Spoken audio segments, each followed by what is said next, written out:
Hey, what's up? It's Yirmiyahu ben Yisrael. All praise to the Most High.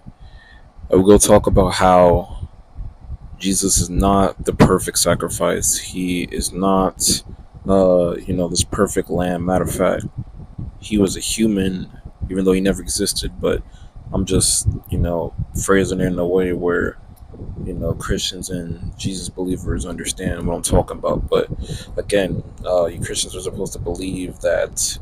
Uh, the Old Testament as well as the New Testament is supposed to be, God inspired, right? All right. I'm just going to show you by Yah's law that Jesus was not only a perfect sacrifice, but uh, he contradicts how Yah wanted his sacrifices to be ordained. Now we're going to look into the first verse, which is Exodus chapter 12, verse 5, where it says, "Your lamb shall be without blemish, a male of the first year.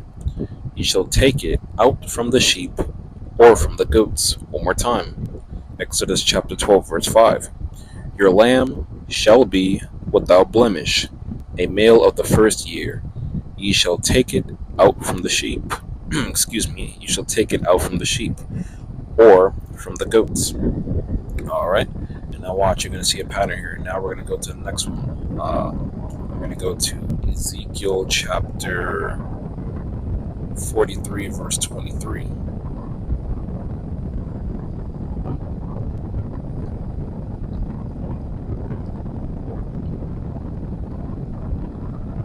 Where it says, "When thou hast made an end of cleansing it, thou shalt offer a young bullock without blemish, and a ram out of the flock without blemish." One more time.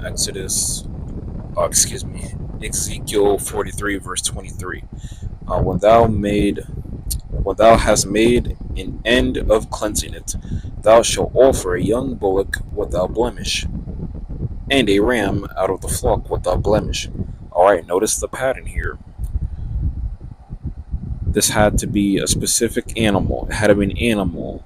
It doesn't say anywhere it says, it has to be human by any means. Also, not only does it have to be an animal sacrifice, it has to be what? Without blemish.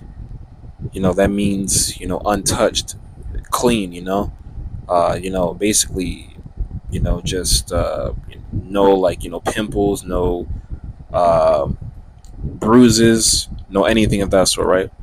Well, what happened to Jesus? Well, we're going to find out in John chapter 19, verses 1, 2, 3. We're going to find out exactly what happened to him and exactly why he contradicts the law, statutes, and commandments of Yahweh. Now, in this said book, in this said Greek book, it says, verse 1, "Then Pilate therefore took Jesus and scourged him, and the soldiers plaited a crown of thorns and put it on his head. And they put on him a purple robe and said, Hail, King of the Jews! And they smote him with their hands. Pilate therefore, one more time, we're going to read all that again, where it says in verse 1 of John chapter 19. Then Pilate therefore took Jesus and scourged him, and the soldiers plaited a crown of thorns and put it on his head.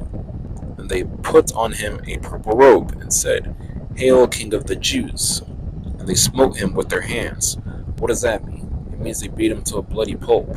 So if Jesus is the perfect sacrifice, how could he be when Yah's laws clearly said that first off, it had to be an animal, second off, the animal had to be without blemish.